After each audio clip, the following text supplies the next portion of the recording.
बचाने के लिए हम भी आपके साथ इस बार क्या करने वाले हैं। मुंबई महाराष्ट्र कोरोना काल में दूसरी सेकेंड वेव में दिल्ली लखनऊ में लाशों से पटा हुआ था। गंगा में लाशें तैर रही थी, लेकिन महाराष्ट्र में हमारे नेता उद्धव बाला साहेब ठाकरे उनके नेतृत्व में सरकार चल रही थी। कोई मुझे बताए यहाँ पर किसी के जानने वाले की क्या ऑक्सीजन की कमी से मृत्यु हुई थी क्या? नहीं, क्योंकि उद्धव साहब बहुत ही मजबूती से हमारी सरकार चला रहे थे। उन्होंने कमीशन खोरी से मना कर दिया तो दिल्ली वालों ने उनकी सरकार गिरा दी। क्यों? क्योंकि उद्धव बाला साहेब ठाकरे महाराष्ट्र के स्वाभिमान को आगे रखते हैं। लेकिन बाद में क्या हुआ? बाद में यह हुआ कि 40 लोगों को कितने में खरीद लिया?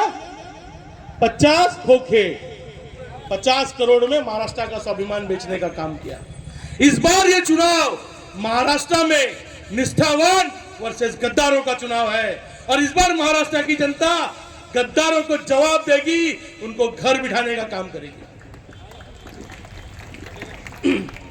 अमोल भैया की तो जीत पक्की है। पूछो क्यों?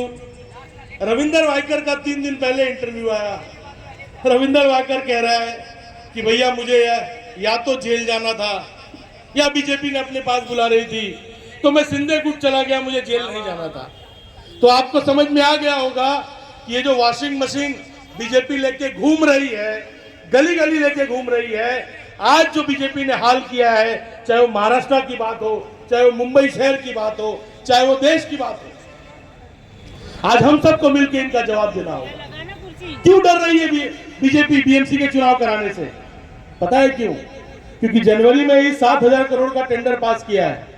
मिनिमम 20% कमीशन लिया है इन लोगों ने चुनाव लड़ने के लिए, और हमें और आपको क्या मिला?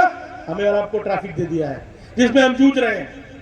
परसों एक तूफान आया और एक होर्डिंग गिर गई, 14 लोगों की जान चली गई। कौन जवाब देगा?